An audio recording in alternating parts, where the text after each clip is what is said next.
My name is Joshua Gibson, and you are listening to the Philosophical Weightlifting Podcast, a show dedicated to promoting a message of critical thinking as it pertains to strength training, nutrition, and well-being. This is done through interviews with experts, high-level athletes, coaches, and people heavily involved in strength sports and athletic development. Pull up a chair, grab a coffee, and let's get on to today's podcast. Hello and welcome to this week's episode of the Philosophical Weightlifting Podcast. I'm your host, Joshua Gibson, and I'm joined today by a colleague of Chris Tabor, who, if people listen to the podcast, if you, the listener, is a frequent listener of the podcast, you would know who Chris is. If you check out anything related to Coachlogik or any of the work we've done, you'd be familiar with Chris. He's at Sacred Heart University. He's a professor there. And luckily, we're joined today by Alex Long, who's also at Sacred Heart. And he'll give us context as to how that ended up happening, what is, kind of like a line of research is, will be, and then provide a lot of context for the work he's done and then the results he's subsequently found, and how that stuff can all be applied to training to help make us bigger, stronger, faster athletes. So Alex, welcome to the show. How are you doing today? Really good, Joshua. Thanks for having me. It's a pleasure to be here. I always enjoy the opportunity for a good conversation, so I appreciate the opportunity to be here. Yeah, I think it's going to be fantastic. I get giddy when I think about regional hypertrophy and strength training and force production. So I think this is the perfect avenue to explore that giddiness and maybe do some psychoanalysis on why that's the case. Kind of kidding. That's going to happen after the show. But kind of what I mentioned, which is like regional hypertrophy, force production, strength training, all that stuff. Before we get into your actual work, so the research you did to examine some of the concepts that you'll mention, what was the impetus for kind of pursuing this path in the first place? Why did you find yourself in sport and sports science in human performance? Sure. So it's interesting that you say that. You have that giddy mentality when it comes to strength training, when it comes to resistance training, hypertrophy, increasing force production, athletic performance, all those things. Well, of course, same story for me, right? That's why I'm here. So I started out before I pursued formal education, which recently finishing my PhD. As you mentioned, Chris Tabor, we actually both are alumni from East Tennessee State University, so there's some of the professional networking connection there. But before I pursued formal education in general, I actually served in the United States Marine Corps for a little while. So I actually got to work on some tactical strength and conditioning programming and conducting some pretty large-scale training sessions, sometimes upwards of like 50 Marines at a time. So in in the Marine Corps, they try to task you seemingly with as many jobs as they possibly can. So that was just a secondary job for me. It wasn't my primary job, of course. But I really fell in love with just strength conditioning practices, sports nutrition concepts, trying to maximize performance, especially I'm sure you can see the appeal with such a wide variety of tasks that the average warfighter, right, is that you're trying to enhance, like those abilities, right, are so varied and complex. So it's very interesting programming that I got to see. A lot of it was kind of just designed to make you hurt, which I don't necessarily agree with, but still interesting nonetheless. And it just kind of evolved from there, where I eventually decided to separate from active duty military and pursue formal education, and with the pursuit of becoming a collegiate strength conditioning coach. Since pursuing that, I finished my master's degree and did quite a bit of research, for my thesis project, and really just fell in love with that process. So just kind of had to take that next step and go for the PhD, and so I could conduct some research, work with undergraduate, graduate, and doctoral students eventually, and conduct some more research and just try to answer some of the questions that I'm sure you have, I have, anyone who's interested in training. You have some questions. How should you be doing things? How can I optimize the gains that I'm experiencing? Things like that, right? So that's kind of what drives me. Prior to your involvement with the Marine Corps, was there that similar interest in human performance and athletics, and that kind of took you into becoming more specialized towards working with like tactical population and, helping them develop all of those qualities that can assist them in kind of their day-to-day operations? Yeah, definitely. So most people that meet me in person, when they find out what I do for a living, I'm a sports scientist, and I'm now an assistant professor of exercise science, of course, at Sacred Heart. Most people immediately ask like, "Oh, okay, so you were an athlete. Like, what athletics? What sports did you participate in?" So I was a three-sport athlete in high school. I ran track and various events for my pretty small town, pretty pitiful men's track team. Pitiful in size, not in performance. We were pretty good, but then I was also a linebacker on the football team, of course, for many years, and then I wrestled for many years as well. And so, being a kid from small town Iowa, wrestling is huge. We live and die in the wrestling room. So that's really where my genuine interest in human performance, optimizing athletic performance, and just developing some structurally sound or conceptually sound training practices, but just brutal, right? Brutal training practices, and really testing physicality as well as your mental endurance or capabilities. That's where that really developed. Wrestled from when I was 12 onwards. So I got a late start actually, compared to most wrestlers coming from Iowa. But that's where that real love and passion really started to develop, and then it just really blossomed when I was in the Marine Corps and took off from there. Yeah, what would you say your process of development was like, in the sense of, you compete in sport, you're in athletics, you're an athlete, that doesn't necessarily like enlighten you with this understanding of training theory. So you kind of have a sense of like, oh, these are the sessions we do. This is the type of training we undergo. Um, this is what's gotten me better. Therefore, it must be correct, or more correct than not. And then you get into studying it, and that's a different task altogether. And then you get into coaching it, which is a different task altogether. So what was that process of kind of like becoming learned in the training theory, sports science, sport physiology stuff along the way that led you eventually to, asking high enough level questions to where warranted, your own research to be able to understand it and to be able to provide some sort of context to the larger body of literature? It's a very good question, and a very complicated or detailed question. So I'll try to stay to the point. But I think at a certain point, right, if you're overly, I mean, if you're almost at the level of being obsessed, right, with performance or with adaptation, right, I would say adaptation encompassing physiology and performance, right, then I think at some point you become aware of both the good and the bad of what you're doing, or at least you start asking questions of, should I be doing this? And especially if you're really, interested in your performance, and then you might start asking questions of, is this? I don't think this is the best for me. You might start to question your coach, right, in some ways, or if you have a team physician, or if you're lucky to work with a nutritionist, right, you might start to question some of their practices. So that's exactly what happened with me. I wasn't necessarily like second guessing my coaches, but it was more of, okay, well, why am I doing that, right? So it's that very very broad, vague question, why, right? 5-year-olds seem to master that question. Why? Well, that was me too, right? As I went from one level of competition into the Marine Corps, and then as I started progressing through formal academics, it was just why. And then those questions just get deeper and deeper and deeper as to the why. So eventually, as a coach starting to work with athletes, I started getting asked those questions: is why? Well, why are we doing this? And so fortunately, over time, I think that those experiences are crucial in developing yourself as a coach, but also just in deepening your own understanding, right? Which is, at this point, what I'm really interested in doing is deepening my own understanding, because I really think that is going to, allow me to be of benefit to as many of the athletes and coaches and researchers that I get to collaborate with. So yeah, I think that's where it started, is just asking why, right? And then that's, I guess, eventually morphs into the how. And that's kind of where I'm at right now, is, well, how should we be doing things? And then just one last piece that I think is really important as you transition from that, either a competitor or just someone who really enjoys training, you're trying to apply that to coaching. It's really important to never lose that yourself, right? Mm-hmm. I've worked with coaches who have never done a snatch before. And I was like, well, I think, do you have to be amazing at performing a snatch, or be able to snatch 100 kilos in order to be able to teach a snatch? No, you don't, right? But does it help if you know what it feels like to snatch? Yes, it does. So you should be going through some training on your own, even if you're amateur. You're not necessarily going to be at the level of the athletes that you might find yourself working with, but just getting that practical experience of knowing what it feels like to do a heavy set of 10 back squats, right? Or 3 heavy sets of 10 back squats, for that matter.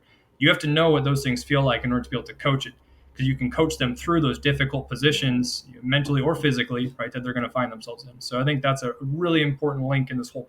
So hopefully that answers your question. It's a good question, though. The mission of Weightlifting House is to bring the sport of weightlifting closer to the coaches, fans, and athletes. They're able to do this by supporting the Philosophical Weightlifting podcast. You can use the code PHILWL, that's PHILWL, at the USA Weightlifting House store. That will save you 10% off all products, including bars, straps, wraps, singlets, and anything else you could imagine. That is PHILWL, PHILWL, to save 10% off everything at the Weightlifting House store. And by supporting the podcast, you support Weightlifting House. No, that's a great answer. And I think it's something that there are a few things there that underpin the podcast, which is this concept of curiosity. And I think that's like the overarching theme of the podcast is this curiosity toward better understanding whatever we're talking about. And I say better understanding of whatever we're talking about because, as you mentioned, as you go along the academic journey or as you just become further and further along in the intellectual pursuit of understanding something, I think they all lead to the same point, which is how is that information mined? And then what are the systems that create, generate, and process information? Because you always have to come back to that because it's inherently the thing that colors our lens or shapes our understanding of the world. So it's you pursue a theme of what's this like superficial level of knowledge of like what's the steps, reps, and intensities that I would use. And then it's like, well, why would you do that training? Well, what adaptations are we after? How do we understand the adaptations? How do we measure the adaptations? What's the process of creating the question and then answering it to understand so you get from basically like a question about the thing to a question about how you study the thing. And then you get to a question about like, all the hard sciences. So without going down that avenue or rabbit hole, I think that's like where curiosity naturally leads. So I would say that definitely underpins the podcast. So it's a great fit. And then this perspective shift of you don't have to be perfect at something, but you should have that perspective shift of performing to coaching, which I think is very important because, I'm in the weight room with high school athletes, multiple days a week. And I'll kind of task them with coaching, or I'll task them with like running the warm up, and you can see they're like unsure. And it's like, well, you've been doing this thing for a year. You're more than capable of coaching it. But it's that perspective shift of I'm the person who's following an order or following a command or, demonstrating or doing to, oh, now I'm leading, now I'm telling, now I'm instructing. And it's that having to like almost use the procedural knowledge, turn it into semantic knowledge, and then communicate it and help like refine that process that takes like almost like an internal perspective shift of, being the coachee to the coacher. So I love that. I think that's great and super in line with the podcast and kind of what I'm trying to do with it. Now, your own research through your master's degree into your doctoral work, what was your area of focus or area of study? How did you start to kind of narrow your scope into the current line of research that you're involved with? Sure. So I think if we back up, 4, 5, 6 decades, even all the way back to like the 1960s, well before our time, of course, but the bodybuilders of the time, Arnold Schwarzenegger, some of the big names, right? Some of those guys, even back then, they suspected, right? They had strong inclinations that depending upon where the joint is positioned or how their joints are positioned and what exercise they're performing, while the joint is positioned a certain way or while it moves through range of motion, that is going to elicit a different pattern of growth or emphasize one muscle or the other, or even emphasize different parts of the same muscle. So those types of questions. I mean, I've been interested in bodybuilding for a long time. I've never necessarily competed.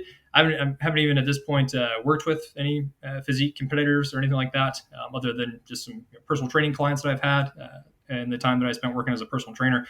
But nonetheless, I mean, it's something that I've always found pretty fascinating, that to have that level of control over your physique and to really try to achieve a very specific training outcome. It takes quite a bit of consideration and some level of mastery over many aspects, right, of your lifestyle as well as training. So I've always had a strong, profound interest in bodybuilding. But then, as I said, I attended East Tennessee State University for my doctorate. And so I got to work with the likes of Dr. Stone, of course, it's there. I've worked already now, of course, with Chris Tabor. and several other very performance-minded individuals that were at ETSU. And of course, I was as part of that doctoral program. For those who are unfamiliar with ETSU, it's kind of a beacon of sports science and performance. You're matched as a student with teams of athletes that you're going to train as their strength coach, but also work in tandem as their sports scientist for the duration of your education while you're there, which is invaluable experience. I mean, there's very few programs in the world really that are like that.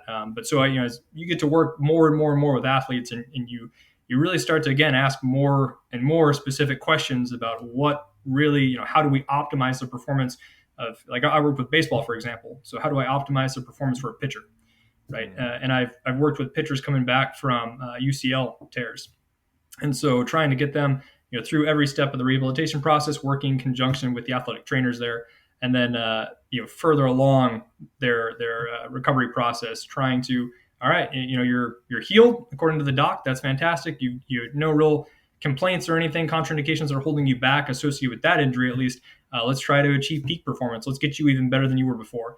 So you start to ask, okay, what exercises should this person be doing in order to enhance the physiological aspects, right? That might be related to improving their pitching performance.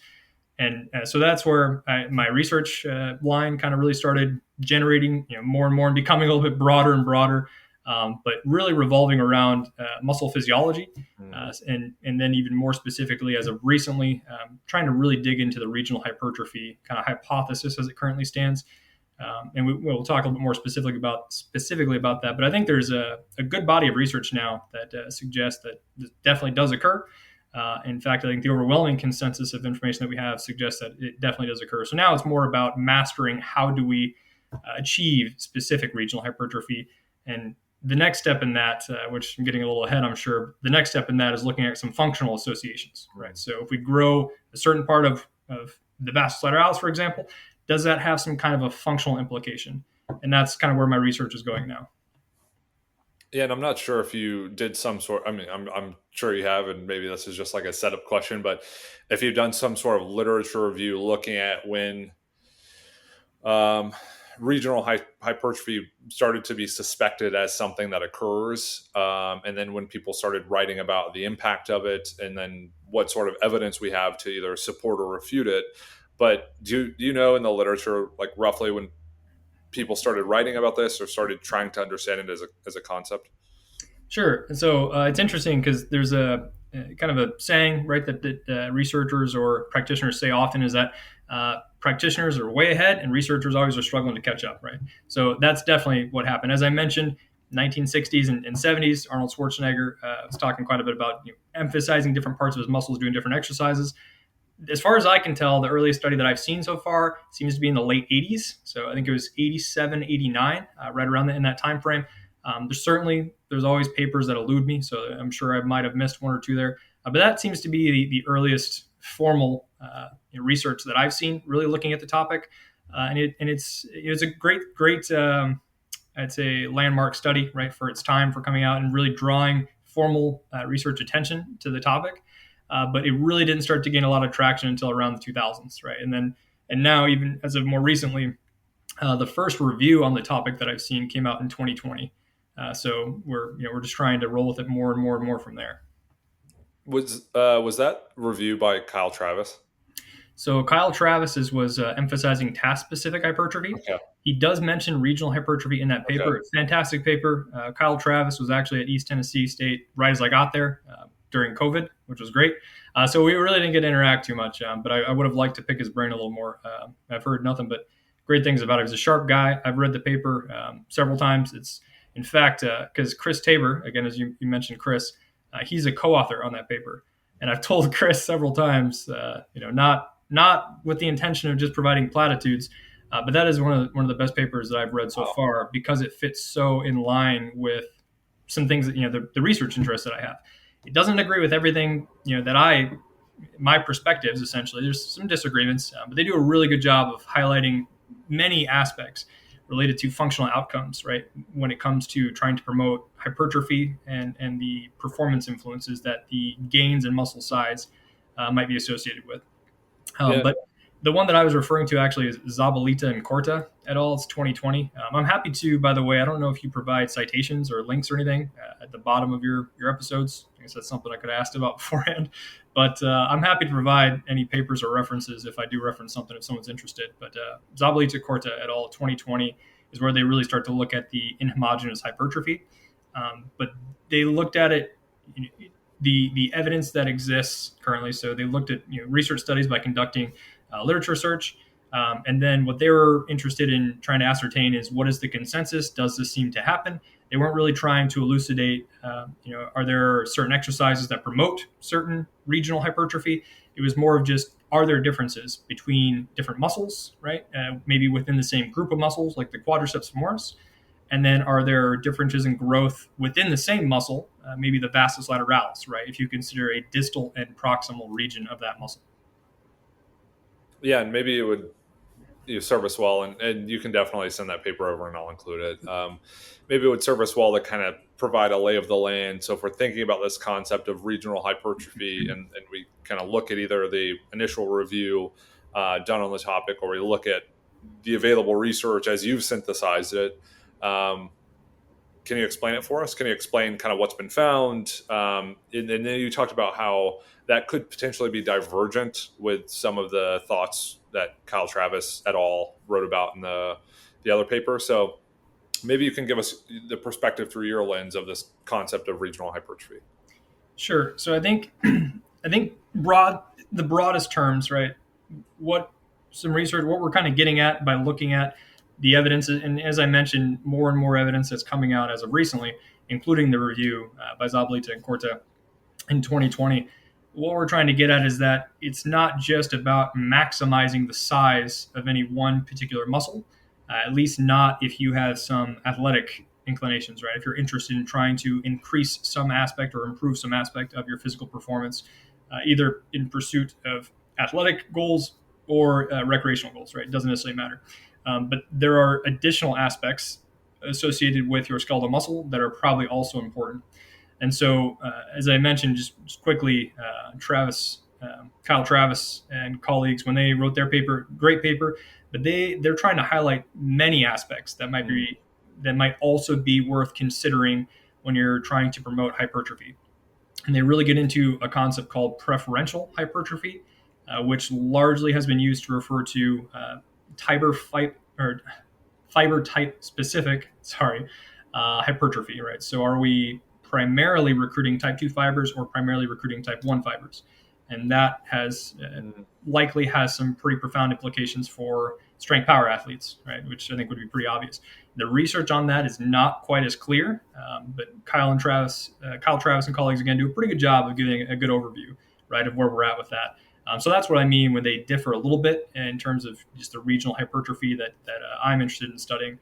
The fiber type preferential hypertrophy is a separate aspect that's pretty interesting as well.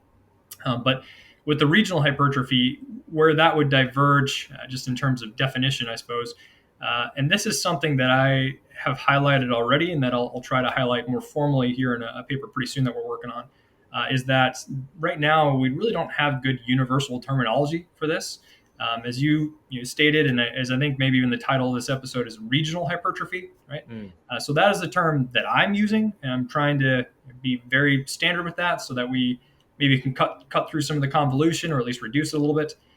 But as you look through literature, again, throughout the last 3+ decades, you find a lot of researchers that will refer to what we're talking about today, regional hypertrophy, which could be different hypertrophy in terms of size, right? So we're increasing the size of the muscle you could consider the anatomical level, right? So if we're taking a cross section of a muscle to measure how big that muscle is expanding from training, that can occur at different points along your leg, and the extent of hypertrophy that you experience at those different regions can vary, right? So maybe just for example, and I'm sure we'll get into this a little bit more specifically, but for example, if I just do back squats, I love back squats. Everybody loves back squats. That's all I do for training, and I do that 3 days a week for 10 weeks. Maybe the middle portion of my vastus lateralis, right, that outside leg muscle, maybe just the midsection grows a lot, right? But the distal portion is pretty much unaffected, and the proximal portion, really close to my hip, right? The proximal aspect of my femur, maybe that grows a ton, right? It gets very, very large in comparison. So that would be what I would consider regional hypertrophy. But again, some researchers previously have referred to that as preferential hypertrophy. Some have referred to it as inhomogeneous hypertrophy.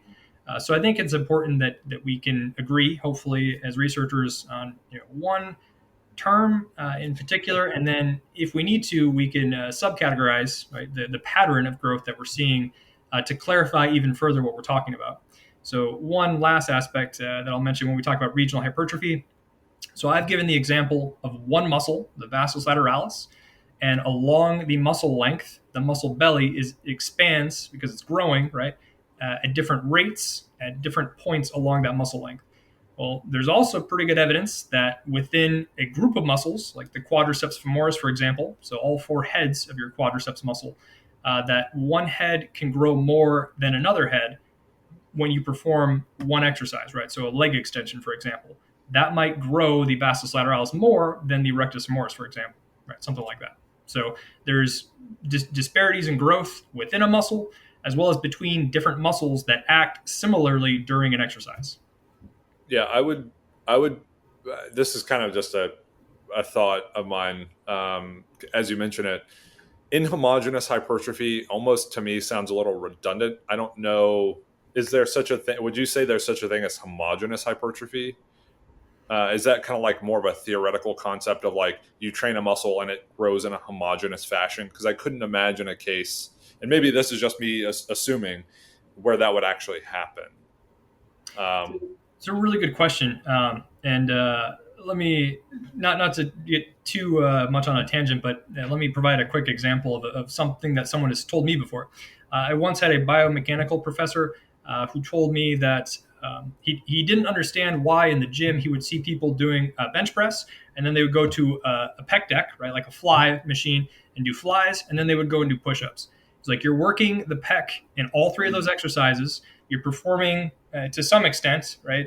And this is where I would disagree with him and say I think it does matter. But to some extent, you're performing horizontal adduction with the humerus, right? So in all of those cases, the pectoralis major is going to be arguably, depending upon a few things, right, probably the dominant muscle group being activated in that exercise. So why do the different variations? Why does that matter, right? So I think that when you say, is it possible to have homogeneous hypertrophy? I think it's possible in smaller muscles, right? Perhaps. I also think it's possible if you prescribe either certain exercise or if you prescribe certain training modalities, right? So my research, which I alluded to a little bit already, but it actually looks at accentuated eccentric loading. At least it has so far. There's some traditional resistance training aspects that I'd like to investigate as well when it comes to regional hypertrophy, of course. But initially for my dissertation, I actually looked at accentuated eccentric loading. And a little bit of a spoiler alert, we actually saw that there was a little bit more of a uniform growth pattern throughout the vastus lateralis when you compare that to traditional resistance training, right? So, and other researchers have seen something somewhat similar. Walker and colleagues in 2016, again, another paper that I'd be happy to provide. But they found something pretty similar. As far as I am aware, these are the only two training studies involving accentuated eccentric loading that have looked at regional hypertrophy. So I don't know if that's something that would be consistent, but that does seem to induce a more uniform pattern of growth within that muscle. Now, whether that's because of accentuated eccentric loading, the loads that we used, the way that people perform the contractions, or the exercises that we prescribed, right? Those are questions we still don't have good answers to, but I do think it's possible. I don't know, and maybe this gets us into the next question, perhaps, or next topic, but I don't know that that's advantageous. I don't know that it would be advantageous to try to induce a uniform pattern of growth. Hey, what's up, weightlifters? Danny here, founder of Onyx Weightlifting Co., a leather accessories company specializing in weightlifting gear. In our shop, we make gear that doesn't get in the way of your performance because we understand that hitting lifts requires your full attention. Our straps, wrist wraps, and belts are designed to be comfortable and reliable, so all you need to do is make lifts. Thanks for listening to our friend Josh's podcast. You can continue to support him by visiting our online shop at onyxstraps.com and using his code PHILWL. That's PHILWL at checkout. See you on the platform.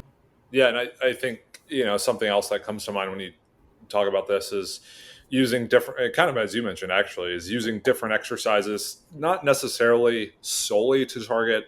Um, we want to say it like this, like a singular muscle, but to more completely target the muscles involved in certain joint actions. And when I think about this, like performing a traditional back squat solely, full range of motion, just whatever with barbell and plates, probably has its limitations on complete development of all of the muscles of the quadriceps, the hips, all the muscles that are actively involved in kind of moving the weight. There's going to be more or less development based on a host of factors.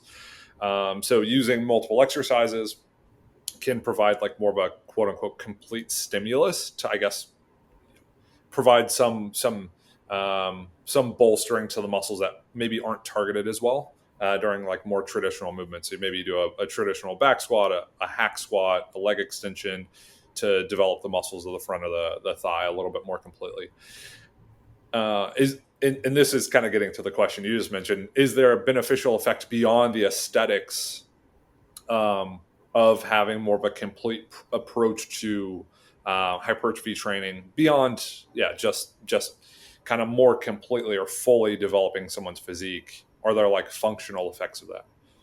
So I want to be that is the ultimate question, right? That's what I'm very interested in trying to tackle right now. So I do want to be very careful. This is my perspective, right? These are my logical deductions based on previous work that I've seen. But I suspect it would be detrimental. So when you say, are there physiological benefits or perhaps performance benefits? Performance benefits, if you are of the mindset, and there are many that are, myself included, that optimizing performance or enhancing performance includes injury prevention. I think there might be, and that's something I'm about to look at right now with a cohort that I'm working with to research, but we're about to look at if there is seemingly any connection, at least, between injury prevention and a more uniform pattern of growth, right? Because that could be associated with some aspects of muscular balance, as you mentioned, right? If you have a rectus femoris that is undertrained in terms of force production, right, compared to, again, the vastus lateralis, for example, that could be advantageous in terms of the biomechanics of the knee and hip, right, when it comes to performing some type of a jump motion or even sprinting. And there's some interesting, although limited evidence that suggests that. But having an under-strengthened rectus femoris might predispose you, right, to either a muscle strain or perhaps some type of a structural injury at the knee, for example. And again, this is hypothetical, right? This is just some things that I'm interested in looking at right now. I don't know that there's good evidence of that, and I've spoken with a couple of pretty experienced athletic trainers who agree with my perspective that there's probably not much of a relationship with uniform muscular growth, either between different heads of a muscle, in the example that you gave, or within the same muscle, right? Like the vastus lateralis example I gave earlier. The athletic trainers that I've spoken with about this idea suggest that there's probably not much to it. When it comes to structural injuries, right, we're really talking about more connective tissues. So certainly you can thicken connective tissues over time. We know that is very well documented, but we're not necessarily sure that you have to induce more distal hypertrophy or that you have to target the rectus femoris specifically in order to strengthen or thicken the connective tissues surrounding a joint, right? So these things might not necessarily be related, but that's a question we're going to try to answer. I know that's not a good answer, sorry, but that's something we're trying to answer actually right now. Yeah, and what about more specific performance features of specific regional hypertrophy? So you mentioned the vastus lateralis. I think in Travis's paper, they mentioned something about, and I'm just going to use this as an example, almost as something for you to go off of, but like shortening velocity or some sort of like contraction velocity. And how that would be tied into the way a muscle would hypertrophy is, and like which part of the specific muscle would hypertrophy. Do you have any thoughts on that, of like the more, I hate to say more functional outcomes, but more performance outcomes that would be related to kind of like hypertrophy at different regions of the same muscle or at different heads of a group of muscles? Yeah, I do have some thoughts. I'm happy to share those. First, I'd like to again give that little disclaimer. This is an understudied aspect right now. That again something that I'm looking to tackle with my research line, or at least looking to try to dig deeper into a little bit. But my thoughts currently, though, I think there's a very recent paper. It actually just came out last year from Earp and colleagues. Again, I'm happy to provide that. They're doing tremendous work with what they're looking at. So what they're looking at is biomechanical associations and the influences that regional muscular growth has on the biomechanical aspects of particular joints. So, for example, in their 2023 paper, they looked at the vastus lateralis again, right? So it's a very easy muscle to access for us for imaging, so for measurement purposes, which is why I'm using it as an example again and again, right? But it is also very related to many strength power sports because most sports are dominated by lower body movements, right? Multi-joint movements, but the lower body musculature is going to be dominant. So for example, Earp and colleagues, they looked at the inhomogeneous growth in this case. They did report some discrepancies in the regional growth throughout the length of the vastus lateralis. And what they also saw, they used some more advanced methods in order to assess the center of mass of the muscle.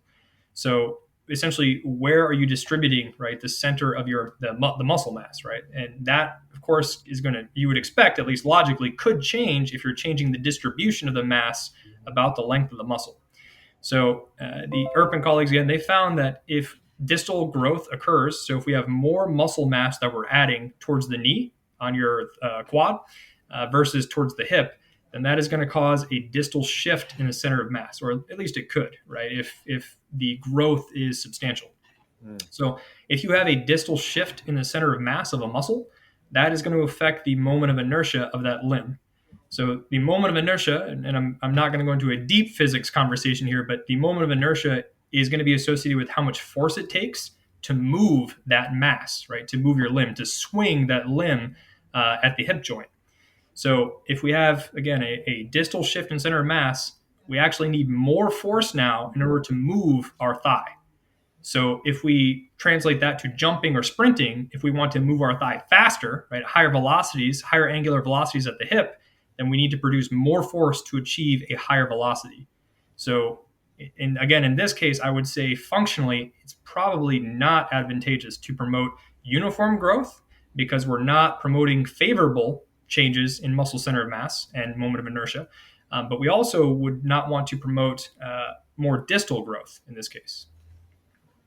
Yeah, and thinking more, kind of starting to tie this into strength sports and weightlifting and powerlifting.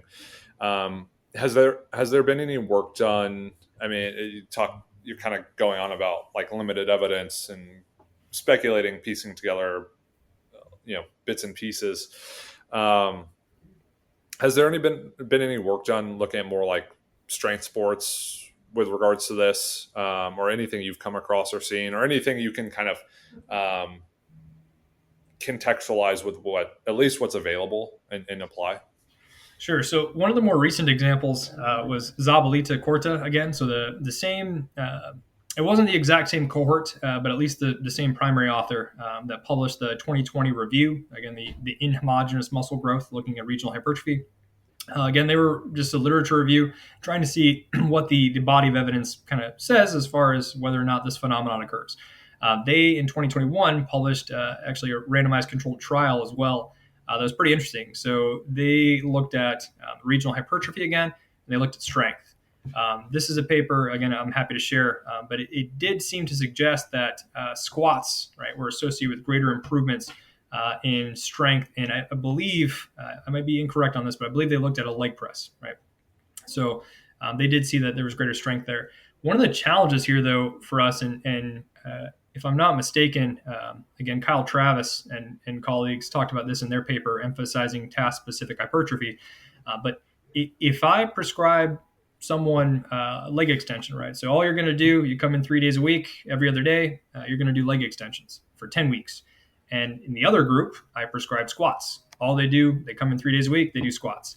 The people prescribe squats get better at squats. The people prescribe leg extension get better at leg extension. Makes sense, right? You're practicing that movement pattern. You're developing numerous adaptations, physiological as well as metabolic, that are going to help you perform those specific tasks. And again, that's why the paper by Travis, Kyle, and colleagues, it differs a little bit from the main topic today, which is regional hypertrophy, because they go into some of those other aspects. But I mention this because these are confounding factors, right? I can't just look at the pure associations between this group did one exercise, the second group did a completely different exercise. Who got stronger in a squat, for example? Well, the people doing the squat got stronger. So we need to find more independent ways of assessing strength, and there are some. So isokinetic strength is a very common assessment, but trying to break down the functional aspects of the muscle at the joint level. What can we do in terms of knee extension, in terms of joint velocity that we can achieve, or in terms of course, force production, right, that we can achieve at a given angular velocity. So again, in some of the research that I'll be trying to conduct pretty soon here, that's something that we're going to try to look at, is trying to make more of these functional associations. We will still assess. I mean, if we are prescribing a squat, we'll still see, okay, which group got better at squat 1RM. Is that because we know how related that is to athletic performance in and of itself. But if we want to see what kind of an influence the pattern of hypertrophy, right, whether or not they have more distal growth or proximal, whether or not that's related to the joint mechanics, right, what they're able to do with knee extension, for example, then we need to look at a little bit more independent ways of assessing the functional characteristics of the muscle.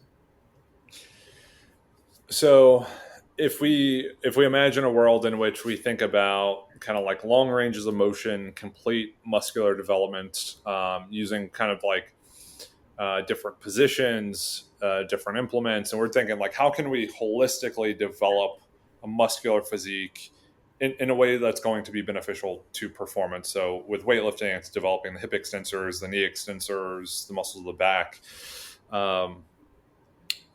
We're going to use some sort of like mixed methods, right? We're not just going to say, you're just going to do strictly barbell rows to develop the back, strictly back squats to develop the legs, and strictly RDLs to develop the hips.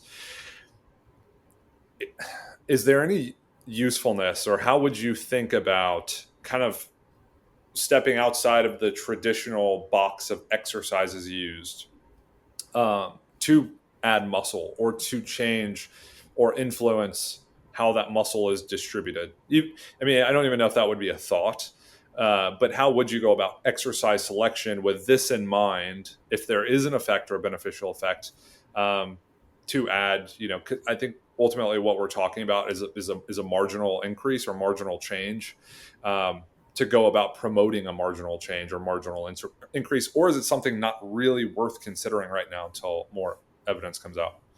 That's a really interesting question. I've thought about this actually quite a bit. And based on several comments that you've already made, which I don't disagree with, talking more specifically about like full range of motion, right? Now listen, I am not advocating for not performing your lifts through full range of motion. However, I think there are certain parts of your training plan, your annual training plan or quadrennial, right, if you're an Olympic athlete, where you'd be best served not to perform your lift through full range of motion. And that would include squats, definitely. That would include if you're doing any associate lifts for your snatch, clean and jerk, right? Then performing partial range of motion lifts, pulling from blocks, obviously, for example, as many weightlifters, if you're training, you're familiar with pulling from blocks. Things like this, reducing the range of motion, actually can be helpful. I think especially with the squat, which is something, again, we're going to try to take a look at here pretty soon. First of all, when you squat deeper ranges of motion, do you gain more total hypertrophy? Currently, it looks like yes. At least most of the work that I've seen would suggest yes. But what's not often done is squatting from, spending more time at the bottom of a squat when the muscle is at a longer length. But so that might be something we can consider, is partial range of motion squats, right, where we're spending more time at the bottom. However, I also suspect, and based on, again, some of the mechanistic literature that I've seen so far, at least what researchers have proposed to explain regional hypertrophy, stretch seems to be a big factor, right, or is likely a big factor. So if you're spending more time at the bottom of a squat when your quad is in a longer position, right, across the knee, then that, I suspect, is going to be associated with more distal hypertrophy. And there are some other researchers who have come up with the same kind of rationale. We have yet to get real strong evidence to support that, but that seems to be a factor. So again, as you go through your training plan, I would suggest as you get closer to competition, and if you think about it, when we're prescribing strength endurance training, so oriented towards hypertrophy and enlarging muscle mass, that typically occurs farther away from competition anyway, right? We don't want athletes to be hanging on to the accumulated fatigue that is associated with higher volume training protocols anyway. So that might be the time to do full range of motion training. That's perfectly fine. And you're likely going to promote some distal hypertrophy in doing that. So that's fine. Do that far away from competition. As you get closer to competition, you can start to incorporate partial range of motion training, but make it much more specific, right? So make it part of your lift. So do part of your lift.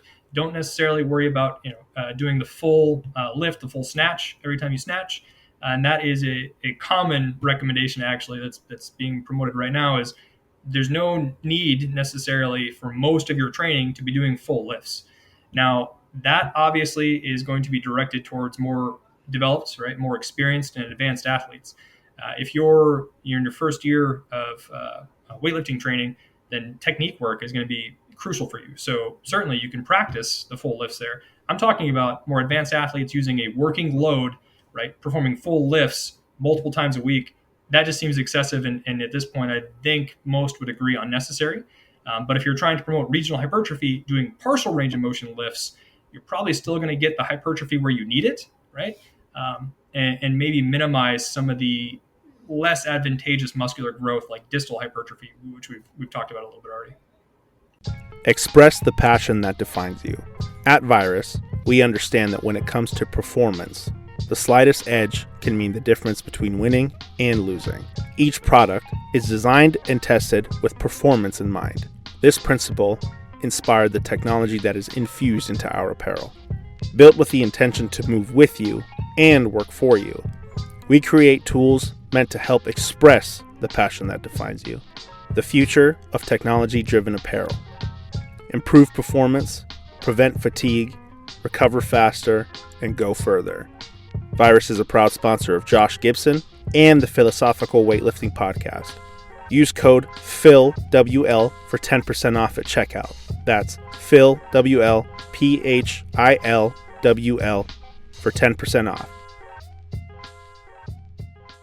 Yeah, and I think the thing that ends up very complicating us quite a bit is that then you start to overlay because we're talking about nuances and changes in muscle size and the distribution of that muscle, and then you have to figure in or factor in the techniques and the tactics, right, and maximal strength and all these other qualities you're trying to develop, which makes it interesting, right? It's how do we maximize or increase the efficiency of the work done to develop this adaptation, while knowing that we're also trying to develop a handful of other adaptations that are just as meaningful, because you can be as big and as strong as possible, and if the coordination isn't there, it's just not going to reach elite levels. And then you could have the coordination, but if you don't have the strength or size and strength, you're not going to reach elite levels. So it's finding this Venn diagram to where we can almost create the most complete athlete possible, which is, I always kind of wonder, am I getting disillusioned with this idea of like, this thing could have a 0.1% beneficial effect or 1% or whatever it would be. And the idea is that if you take those marginal increases and you stack them, just kind of, as I mentioned, you have all these different positive effects. It ultimately trend in the direction that you want a little bit more than it would have otherwise. So how do you conceptualize this within the process of an entire training plan and athletics kind of at large? Do you see this as like a part of the process that can be shored up and then developed to promote some sort of marginal increase? How would you start to think about it as a coach as it gets on your radar and become something that you can affect or change to improve performance at a competition or some future date? Sure. So the way that I would go about thinking about this and going from conceptual to implementation, First, again, I imagine all your listeners at some point have probably heard this philosophy, right, training philosophy before, but you should be moving from general to specific. So when we're talking about regional hypertrophy, listen, if you're practicing your clean, right, and even if that is just various pulls, right, pull derivatives, you're practicing pulling derivatives, you're likely promoting the growth, right, and the performance improvements that you need in order to complete that pull, which would be the clean, right? So I think derivatives of these movements is going to target the physiological adaptations, which will translate, right, was what we're primarily interested in, is translating to performance improvements. So I don't think you can go wrong by performing partial ranges of motion, right, of a component or an aspect of the lift that you're ultimately trying to improve. So my recommendation here, when I say going general to specific, and what I'm really interested in is exercise selection. I'm trying to, with my research, I'm trying to maybe elevate the strength and conditioning practitioners' understanding of exercise selection as it relates to physiological adaptation, right, pursuant to improving performance of specific movement patterns. So, for example, I've seen strength and conditioning coaches in collegiate settings prescribe leg extensions. I don't necessarily have an outright blanket ban on leg extensions, but if they're a healthy athlete, I don't see a whole lot of time when an athlete is in a seated position on a field of competition, right, or on a competition platform, and they're performing a single leg extension or bilateral for that matter, right? I just don't see that very often. So, undoubtedly, extending the knee is a crucial joint mechanic, right? It's going to happen in every sporting movement that I can think of. You need to extend the knee, but you're rarely doing that in isolation of the hip. So I don't know that there's considerable benefit in training in isolation a leg extension pattern, unless, of course, you're contraindicated from doing something bilateral or doing squats or doing something that might is conceivably is more beneficial. But I do think there's a good amount of evidence now that a leg extension, performing that knee extension in isolation, does promote more distal hypertrophy, right? It certainly seems that way in there's over a dozen now studies that I've seen on the topic. So we still need a little bit more evidence, I think, to conclusively state that, but it certainly seems to trend that way, the evidence that I've reviewed. So that might be a good exercise to avoid unless you're pretty far from competition, right? And then if your athlete really enjoys doing leg extensions, sure, they can do it. But as you get closer and closer to competition, they stop doing leg extensions. They start doing partial range of motion front squats or back squats, things like that. So I think that's where I'm trying to delineate a little bit more specifically what that general to specific looks like. The general preparation period, it doesn't mean you should just be doing whatever and anything you want necessarily. I think there's some things are a little bit better than others in order to optimize performance for the athlete that you're working with in particular. No, and I think when I hear about that example, I think there's perfect utility in using a leg extension for the exact thing it's attempting to do. And I think as a coach myself, what I tend to do is like zoom out, which exercise can check as many boxes as possible, and those are the ones I want to use. So, if we use some sort of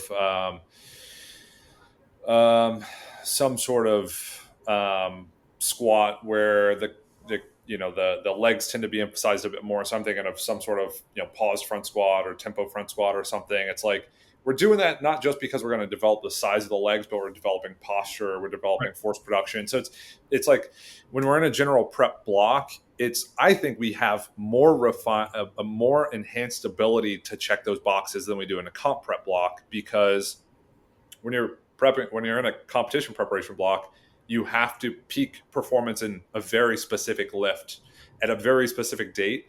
In a general block, it's, hey, let's get bigger, let's get more technical, let's develop all these weaker areas. And you can do that a little bit more completely, more creatively. And then as you get closer to a competition block, I mean, most training for most people will look somewhat similar, just by the nature of how you adapt to specific stimuli.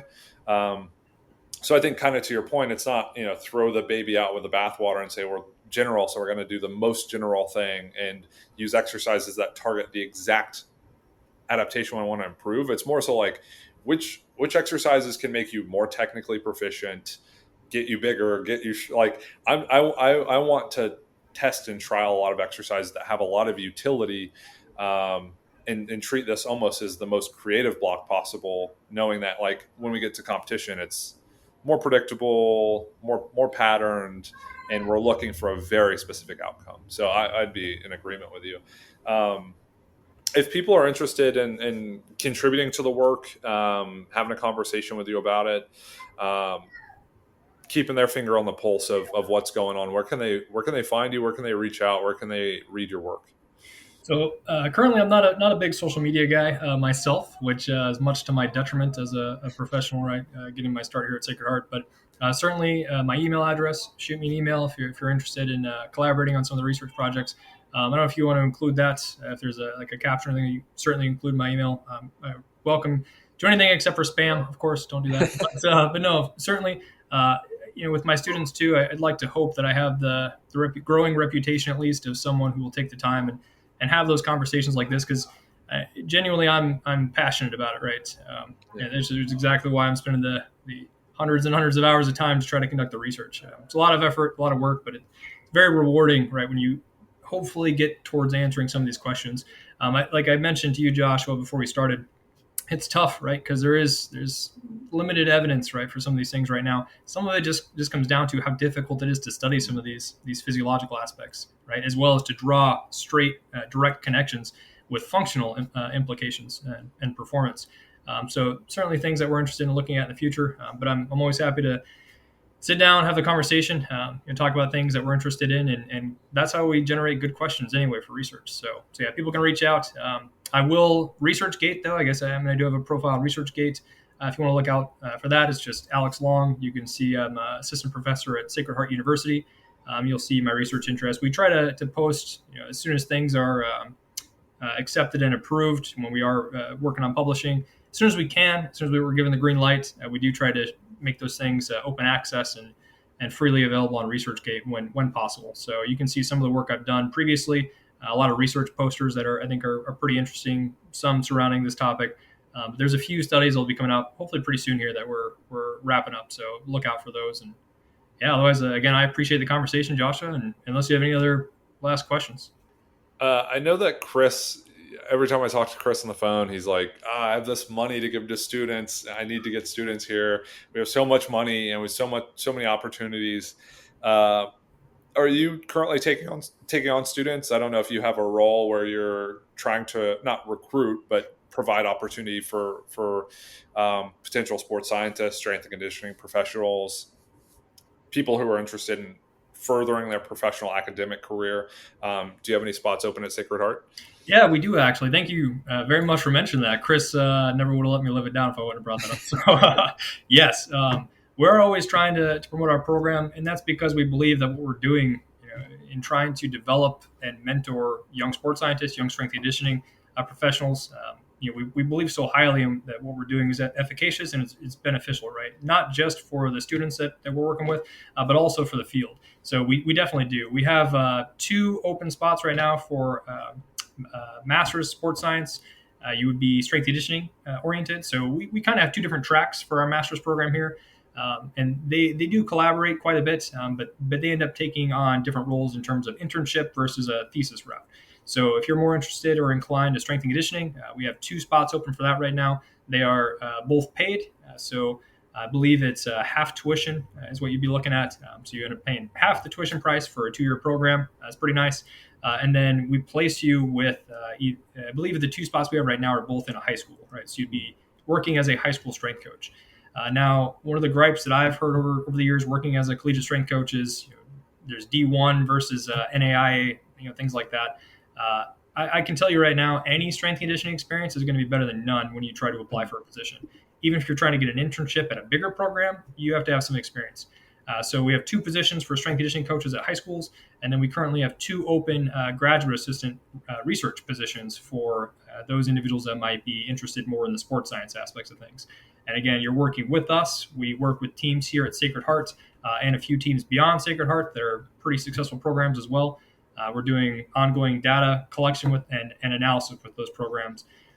We're working towards getting our GAs to really communicate, report directly to the head coaches here. And really, we help them with a pretty expert level or masterful sports science level of data interpretation, right? So connecting the measurements to the actual physiological response, and then practical recommendations in terms of promoting fatigue recovery and performance enhancement, things like that. So we have 4 current open spots, 2 research-oriented or more sports science, and 2 strength conditioning oriented.